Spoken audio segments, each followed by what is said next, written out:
Alright, so this right here is our small soybean food plot on one of our old ATV trails. I'm not too surprised that a lot of the beans are already gone because it's barely 1/8 of an acre, really small. There's a few beans left way at the end. I mean, there's a few beans scattered throughout everything, but this front portion and all the way back is pretty much clean. But once you get to near the corner up, there's a little bit of corn, a little bit of beans left over. But I'm actually really surprised that it only took them until December 3rd to clean up this whole spot. And then I'll take you over to our other soybean food plot and our other brassica food plots in just a second. What I was going to say is next year this is probably going to be corn, just pure corn, or all brassicas. We're not 100% sure yet, but next year we're definitely going to have to plant more beans and more corn to get these deer all the way through the winter, just so we can possibly find a shed or multiple sheds. This year I think we're going to run out once again like we did last year, probably beginning of February. So that's like prime shed season. That's right around when they start dropping heavy. So you really want to be able to have enough food all the way through the spring, all the way into beginning of March if you want to find sheds. But again, like I said, we're going to run out probably. So I'll take you over to the other food plot just now. Alright, so in this soybean food plot right here, it's a little bit bigger, as you can tell. Probably only, I'd say, 1/4 of an acre. It's still pretty small.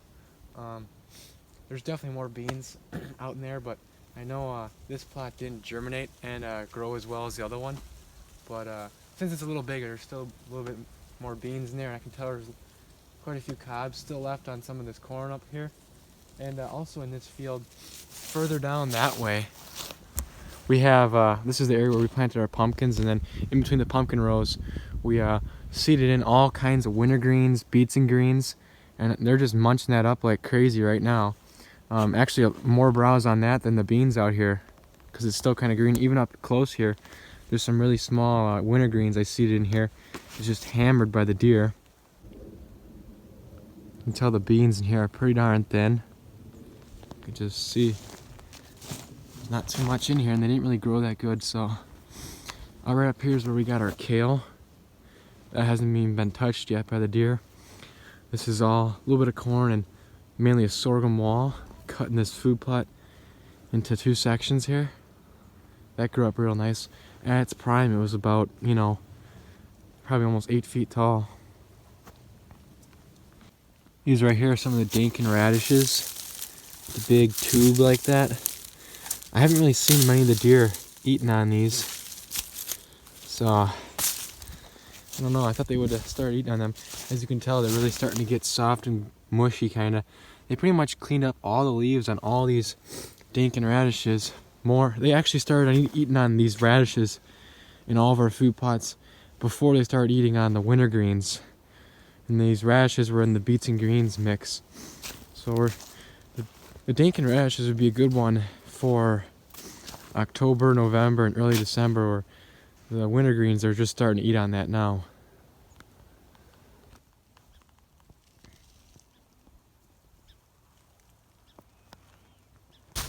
Alright, so this right here is one of our best looking brassica food plots this year. To the right of me, or to the left of me, was just a cornfield.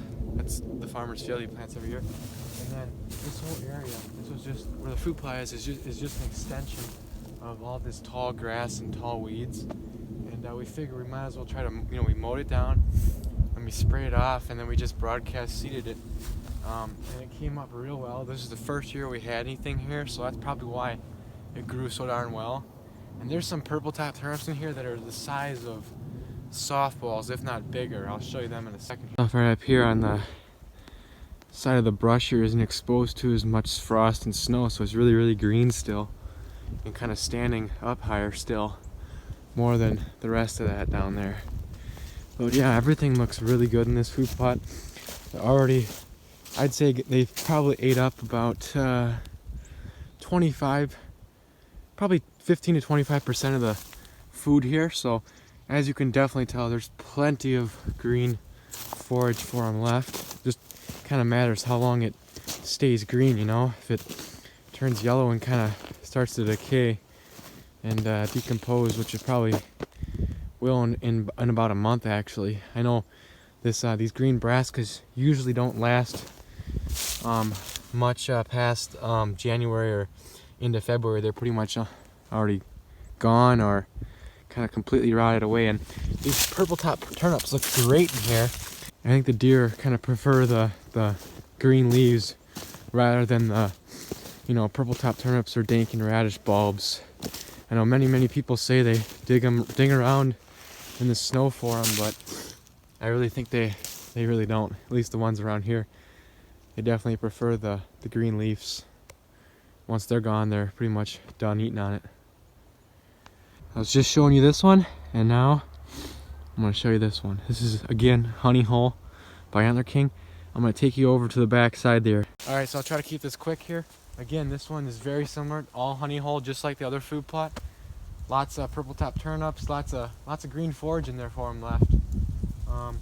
Like I was saying over there, it would just be really nice if this food plot and all of our other brassica food plots can at least make it to, you know, middle of February or maybe even the beginning of February, because if they don't make it till then, there's really no chance of finding a shed, because that's right around when they first start dropping a lot of them around here. So we planted up this trail right here, right between our two tree rows with a honey hole.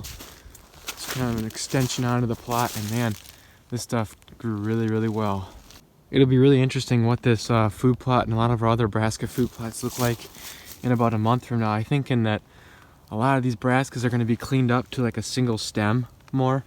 They're really going to clean it up in this next month because they're going to start to get really hungry here throughout, you know, December into January. Look at this rub right here, right on the edge of this food plot. Man, look at, there's even a couple other ones right in there around these prickly ash. You can tell there's a couple trails kind of leading into here. Pretty good one right through there. One coming from that way, kinda. Alright, so this right here is almost a 1 acre brassica food plot. I know this one didn't grow as good as a lot of the other ones. I mean, the brassicas didn't get as big. I think the pH might be a little bit low, especially in this higher section up here. Once you get down more near the middle of it, where it kind of crests down, the brassicas are a little bit bigger there. Anyways, next year this is going to be primarily a corn and soybean food plot with some brassicas probably on that end or wherever. Again, lots of winter food left. This right here is one of the trails they got coming in here. And we got some snow, I think it was last night, and well, basically a little bit to yesterday and last night. I'm guessing all these tracks are from last night and a little bit this morning probably. So that's pretty fresh tracks there. Tell they're coming out here pretty much every night to munch on all these brassicas, dank and radishes. Everything's out here for them. See these radishes, they're really kind of turning into mush. You can see. Maybe that's another reason why they're not. This one's pretty hard though, but lots and lots of food still left. Not as much as the other food plots. You can tell this one has been pretty much topped off. A lot of green is disappearing out here, unlike some of the other ones. Because this was mainly dank and radish up in this section. You can tell right there's one that they started munching on. Anyways, as I was gonna say is, them deer, they really love them dank and radishes. They ate on them so much this year during, you know, October and November. Alright, so this right here is an Imperial Whitetail Wintergreens food plot. You can tell right underneath that cedar tree where the snow didn't really accumulate that much. It's fairly green yet, so hopefully it stays green for a while. It all kind of depends on how cold it is and how much snow we get, but I might do another food plot update in January sometime, or maybe over winter break with Cole's drone. That'd be pretty cool. Then we'll get to see how much more, you know, all this gets hammered in about a month. So I'm expecting there to be quite a bit of browse in this next month on all these brassica plots before they're kind of fading out, because they're prime right now. This is prime food right here for the deer. In about a month from now, they're gonna kind of fade out and kind of turn yellow and not be as green, you know. Probably not taste as good either. So I don't know how we wrap up this video. It's probably getting pretty long for you guys. And if you're still hearing the video, thanks. I guess I might be able to record one of my dad's hunts. Other than that, I don't really know what I'm gonna really upload in the future here until shed season. So hopefully I can get some more videos out. So Guess I'll see you then, guys. And that's the end of this one. I'm out.